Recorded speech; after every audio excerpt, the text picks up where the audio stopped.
बिस्मिल्लाहिर्रहमानिर्रहीम अस्सलाम वालेकुम एवरीवन। कैसे हैं आप लोग? खैरियत से हैं? ठीक ठाक हैं जी। आज का जो हमारा टॉपिक है वो है difference between moderating and mediating variable. ये बहुत इंपॉर्टेंट टॉपिक इसलिए है क्योंकि अक्सर स्टूडेंट्स के ये क्वेश्चन आते हैं कि सर हमें ये नहीं समझ आ रही कि इन दोनों में फ़र्क क्या है। और ये इसलिए भी जानना ज़रूरी है क्योंकि जब आपको वाइवा वगैरह में क्वेश्चन आते हैं कि वो आपसे आपके पैनल मेम्बर्स जो होते हैं वो टीचर्स वो ये पूछते हैं कि जी आपने इस वेरिएबल को मॉडरेटिंग क्यों लिया है या इस वेरिएबल को मीडिएटिंग क्यों लिया है। तो आप वहाँ ये नहीं कह सकते कि सर ये मुझे ज़रा अच्छा लग रहा था तो मैंने कहा चलें इसको मॉडरेटिंग ले लेते हैं, और ये मुझे ऐसे लग रहा था तो मैंने कहा चलें इसको मीडिएटिंग ले लेते हैं। So it's not like that. It's just कि जैसे आप अपने जब ड्रेसिंग करते हैं ना तो आप मतलब अपने ये मैचिंग करते हैं कि यार मेरी टाई जो है वो मेरी शर्ट के साथ और मेरे बेल्ट और शूज़ और ये सारे आपस में मैच करें, या दुपट्टा है और वो ज्वेलरी वगैरह जो भी आप पहनती हैं तो वो सारी एक एक खास सिंक्रोनाइजेशन में एक खास जो है ना वो उसके अंदर कोहेसिवनेस नज़र आ रही हो।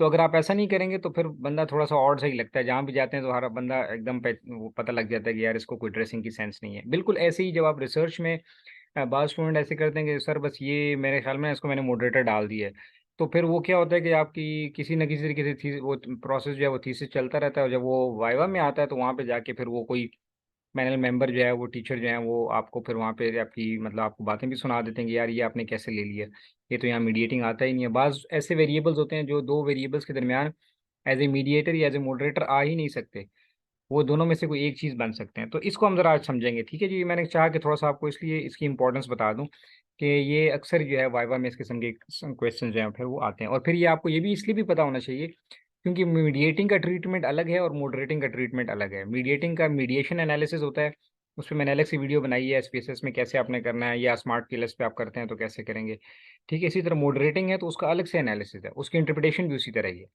तो ये चीज़ें समझना हमारे लिए बड़ी ज़रूरी हैं। तो कोका मंजूर आपकी खिदमत में हाजिर है जी, टीचर ट्रेनर रिसर्च कोच। आपको आप मुझसे व्हाट्सएप पे भी रब्ता कर सकते हैं, ईमेल पे भी कर सकते हैं, और यूट्यूब पे तो लगभग 450 के करीब वीडियोज़ हैं जो आप के लिए बनाई हैं, आप उससे भी इस्तेफादा हासिल कर सकते हैं। सो स्टार्ट करते हैं। सबसे पहले हम देखते हैं कि जी मॉडरेटिंग वेरिएबल क्या होता है, ठीक है जी। तो हम ये पहले सॉरी ये हम देख लेते हैं कि जी हमारा जो मीडिएटिंग वेरिएबल है और मॉडरेटिंग वेरिएबल है ये हमारे लिए समझना क्यों ज़रूरी है। तो मैंने आपको बता दिया कि जी understanding the difference between moderator versus mediating variable is critical before deciding if the moderation analysis suitable for your study और मीडिएशन। अभी रिसेंटली ही मतलब इसी कह लेंगे ये हफ्ते में मेरे पास एक थीसिस आया, इनफैक्ट पेपर आया रिव्यू के लिए। तो उसमें उस बंदे ने मॉडरेटर लिया ही नहीं था और मॉडरेशन एनालिसिस किया हुआ था, यानी इतनी बड़ी मिस्टेक की हुई। तो मैंने सिर्फ इसी बेस पे उनको पेपर जो है रिजेक्ट कर लिया कि यार इनको यही नहीं आइडिया हो रहा कि यहाँ मॉडरेटर है ही नहीं, आपने मॉडरेशन एनालिसिस कैसे किया। If a person does not know this main difference कि यार उन्होंने बेसिकली मीडिएटर लिया हुआ था। तो वैसे इस बेस पे मैंने अपना कमेंट तो दे दिया, बाकी उनकी मर्जी, वो जो भी करते हैं। तो ये चीज़ समझना जो हमारे लिए बड़ी ज़रूरी है। अच्छा, अब हम देखते हैं कि जी सबसे पहले हम इसको देख लेते हैं, सॉरी हमें देख लेते हैं कि जी मॉडरेटिंग वेरिएबल जो है वो क्या है। मुझे देखिए मॉडरेटिंग वेरिएबल को अच्छे से समझ लेंगे। It is a relationship. जब हम इंडिपेंडेंट और डिपेंडेंट वेरिएबल में देख रहे होते हैं ना तो हम ये देखते हैं कि आया इस इंडिपेंडेंट और डिपेंडेंट वेरिएबल का जो रिलेशनशिप है ये किसी तीसरे वेरिएबल से इफेक्ट हो सकता है या नहीं हो सकता। जैसे कि आपको भी एक एग्जांपल नज़र आ रही है कि अब फर्ज करें हम ये देख रहे हैं कि जी हमारा जो वर्क एक्सपीरियंस है वो हमारा इंडिपेंडेंट वेरिएबल है और जो डिपेंडेंट वेरिएबल है वो सैलरी है। हम ये देखना चाहते हैं कि यार जिस बंदे का एक्सपीरियंस ज़्यादा हो तो क्या उसकी सैलरी भी ज़्यादा होती है कि नहीं, ठीक है। तो सैलरी डिपेंड कर रही है वर्क एक्सपीरियंस के ऊपर। तो ये तो हमारे लिए IVDV हो गया। अब हमें अगर ये सोच लें या ये देखें इसको इस एंगल से, क्या ऐसा तो नहीं कि जेंडर का भी कोई इफेक्ट पड़ता है सैलरी के ऊपर, कि अगर मेल हो तो शायद ज़्यादा सैलरी है या फीमेल होगी तो शायद ज़्यादा सैलरी मिलेगी। तो इसके ऊपर आपको पता है शायद बहुत सारी स्टडीज़ भी हुई हुई हैं। तो अब ये क्या है कि हम ये देखना चाह रहे हैं कि वर्क एक्सपीरियंस, लेट सपोज दो बंदे हैं, एक मेल है एक फीमेल है, दोनों का 10 ईयर्स का एक्सपीरियंस है, ठीक है। दोनों की क्वालिफिकेशन सेम है। तो अगर तो दोनों की सैलरी भी सेम है तो इसका मतलब जेंडर का कोई फ़र्क नहीं है, सिर्फ टैलेंट के ऊपर उनकी जो सैलरी बन रही है। लेकिन अगर जेंडर का फ़र्क पड़ रहा है कि जी लेट सपोज दोनों में से किसी एक की सैलरी ज़्यादा है, just based on the gender, कि जी ये मेल है तो इसलिए इसकी सैलरी ज़्यादा है, या ये फीमेल है तो इसलिए इसकी सैलरी ज़्यादा है, तो इसका मतलब है कि no gender is playing here a moderating role between our IV and DV। ठीक हो गया। तो इसको जब हम बना रहे होते हैं वेरिएबल को, डायग्राम बनाते हैं इसका, तो हम इसको इस तरह से रिप्रेजेंट करते हैं। ये हमारा IV होता है, ठीक है। हमेशा याद रखें आपके एक्सट्रीम लेफ्ट साइड पे आपका IV होगा और राइट साइड पे आपका डीबी होता है, ठीक है। सो और ये एरो भी आपने ऐसे ही ड्रॉ करने होते हैं आईवी से डीबी की तरफ। तो आपका वर्क एक्सपीरियंस इफेक्ट डाल रहा है सैलरी के ऊपर, यानी जितना एक्सपीरियंस ज़्यादा होगा उतनी हमारी सैलरी ज़्यादा होगी, ये हम एज्यूम कर रहे हैं, हमारा हाइपोथेसिस है। लेकिन हम ये देख रहे हैं कि क्या इन दोनों के दरमियान कोई ऐसा वेरिएबल है जो इस रिलेशनशिप को डिस्टर्ब कर सकता है, इन्हेंस कर सकता है या वीक कर सकता है। तो हम ये देख रहे हैं, लेट सपोज जेंडर है जी, कि जी अगर ऐसा है कि बास केसेस में आपने देखा होगा कि जेंडर जो है वो मैटर करता है, कि मेल्स की सैलरी ज़्यादा होती है, बाज़ ऑफिसेज में फीमेल्स की सैलरी ज़्यादा होती है, इवन दो के क्वालिफिकेशन सेम है। इसका मतलब कि gender plays a moderating role between IV and DV. ठीक हो गया।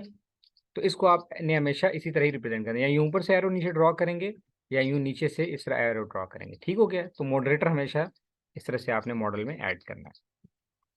अब इसकी कुछ प्रैक्टिकल और एग्जांपल्स देख लेते हैं। मिसाल के तौर पे मार्केटिंग रिसर्च के अंदर हम ये कह रहे हैं कि जी हमारे पास जो हम रिलेशनशिप देख रहे हैं कि एडवर्टीजमेंट का कंज्यूमर परचेज बिहेवियर पे कोई इफेक्ट है कि नहीं। ठीक है, क्या जब हम ऐड लगाते हैं तो क्या लोगों को परचेजिंग जो है वो उनकी मैटर करती है कि या नहीं करती। ठीक है, तो इसमें हम क्या कर सकते हैं,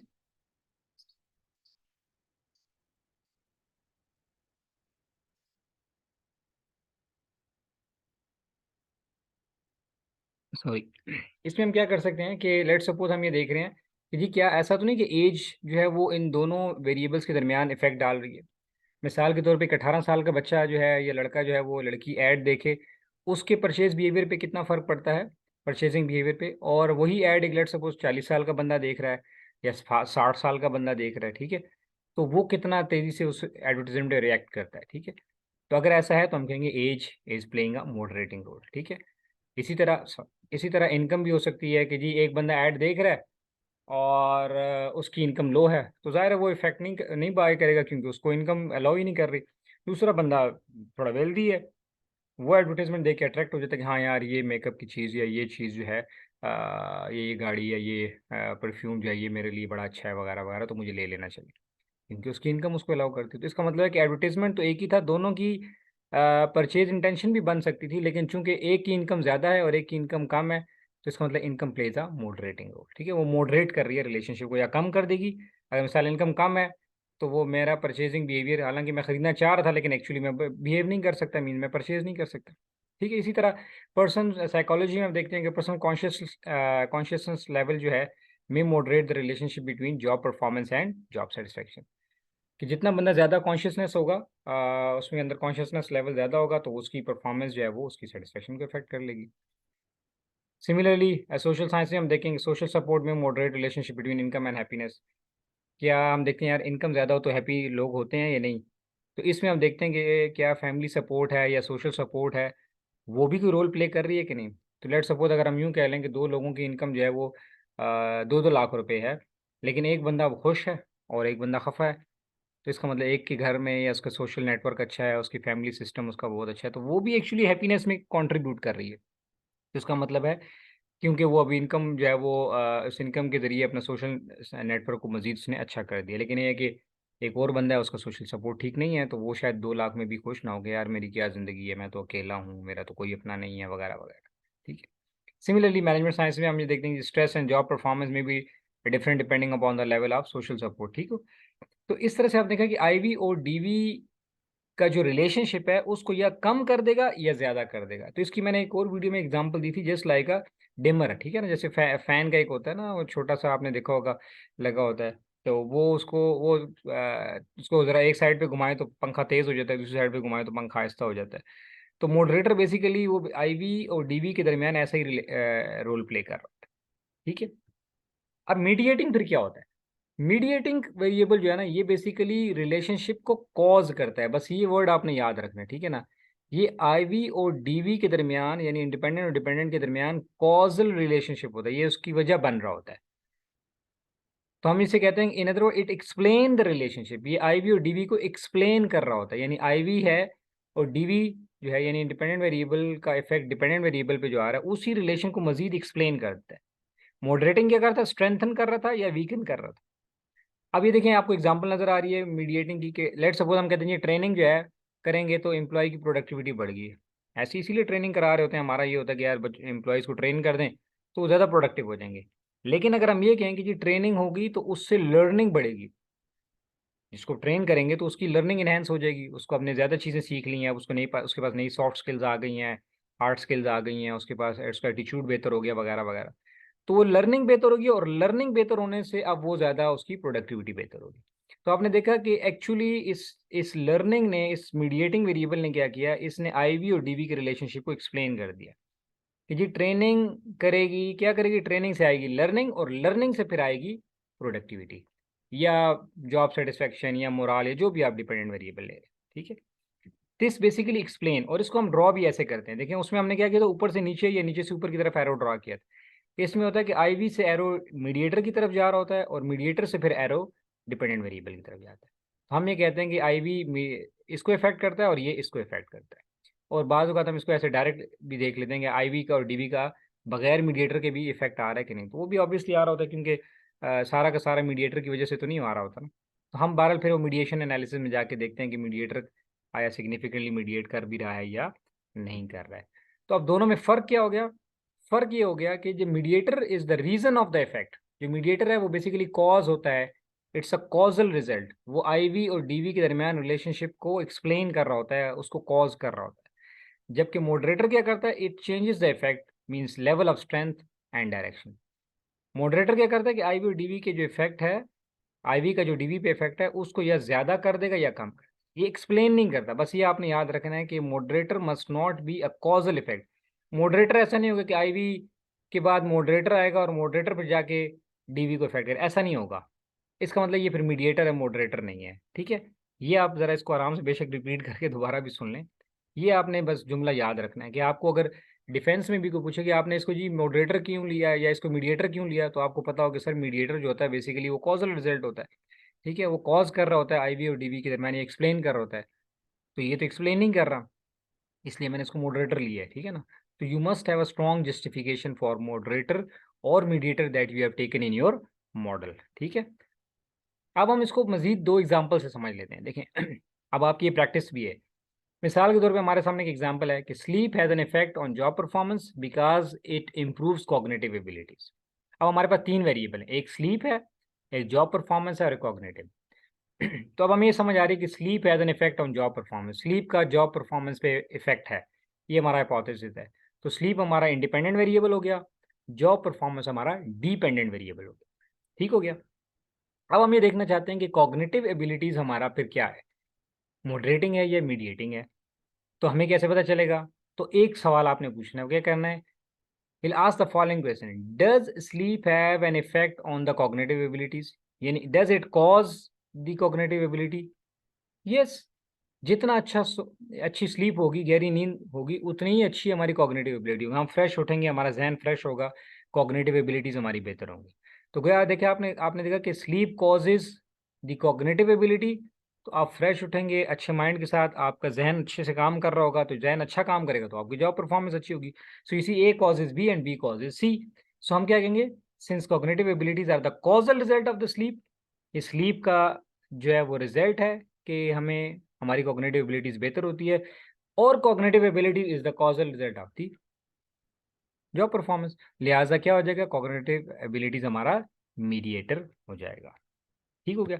अब एक और एग्जांपल देख लेते हैं, age impacts relationship between fitness and muscle gain. अब ये हमारे पास अगेन तीन वेरिएबल हैं कि जी हमें पता लगा फिटनेस से क्या होता है, मसल्स बेहतर होते हैं हमारे। ठीक है, जितने फिटनेस होती है हमारे उतने मसल्स हमारे बढ़ते हैं। ठीक है, तो हमारा फिटनेस जो है वो हमारा आईवी हो गया, और मसल्स गेन हमारा डिपेंडेंट वेरिएबल होगा। आप फिटनेस होगी यानी आप एक्सरसाइज वगैरह करते हैं, तो फिटनेस से आपके मसल्स जो है वो गेन हो रहे होते हैं, बेहतर हो रहे होते हैं।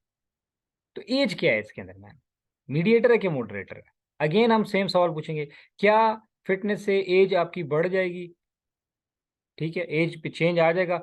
ऑब्वियसली क्या है, fitness can not change how old you are. अगर मैं 20 साल का हूँ तो मैं 20 साल का ही रहूँगा। अगर मैं ऐसा नहीं कि मैं फिटनेस से मेरी जो उम्र जो है वो एकदम से 10 साल हो जाए, तो एज तो मेरी वही रहेगी। ठीक है, I will feel better, I will look better, but the age will remain the same. So means age must be a moderator variable. क्यों, क्योंकि एज जो है वो कॉजल नहीं है कि फिटनेस से आपकी एज जो है ना वो कम हो गई, और कम होने से फिर मसले, नहीं ऐसा नहीं है। एज तो अपनी जगह पे रहेगी। हाँ ये ज़रूर होता है कि जो यंग लोग हैं उनके मसल्स जल्दी बेहतर होते हैं, और जो अब मिसाल की तरफ एक 18 साल का लड़का जो एक्सरसाइज करेगा उसके मसल्स जल्दी बनेंगे, और एक 60 साल का बंदा एक्सरसाइज करेगा तो वो तो सिर्फ अपने आप को मेंटेन ही कर पाएगा, उसके मसल्स गेन नहीं होंगे। तो इसका मतलब कि एज मॉडरेटिंग रोल प्ले करिए, इट स्ट्रेंथन्स और weakens the relationship between IV and DV.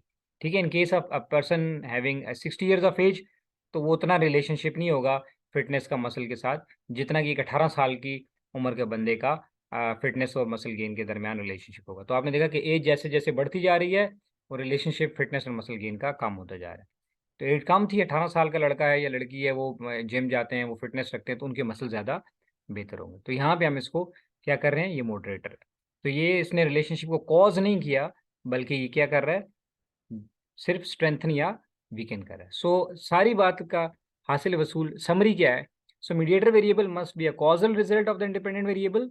ठीक है, ये कॉज कर आई वी जो है वो cause mediator, and mediator then cause the DV. ठीक हो गया, या यूं कह लें कि मीडिएटर का ये क्या हो जाता है, प्रिसीडिंग इफेक्ट हो जाता है, जबकि मॉडरेटर क्या होता है, must not have a causal relationship. वो आईवी और डीवी के दरमियान एक कॉज नहीं बनता, बल्कि वो उनके रिलेशनशिप को वीकन या स्ट्रेंथन करता है। आई होप आपको अब समझ आ गई होगी। इस पे अब एक और वीडियो भी बनाएंगे, इससे पहले भी मैंने एक वीडियो बनाई है जिसमें मैंने बताया कि मॉडरेशन एनालिसिस कैसे करते हैं। अगर आपने मॉडरेटर लिया है तो आपने एसपीएसएस में जाके मॉडरेशन एनालिसिस कैसे करना है, अगर आपने मीडिएटर लिया है तो उस पर आपने मीडिएशन एनालिसिस कैसे करना है। इनके टेस्ट भी अलग अलग होते हैं, इनके ट्रीटमेंट भी अलग है, इनकी इंटरप्रिटेशन भी अलग अलग है। लिहाजा इसको हमें समझना बहुत ज़रूरी है कि मॉडरेटर और मीडिएटर में क्या फ़र्क है। So thank you very much, stay blessed. अगर आपको वीडियो से फ़ायदा हुआ है तो बाकी दोस्तों के साथ भी शेयर करें ताकि ज़्यादा लोगों को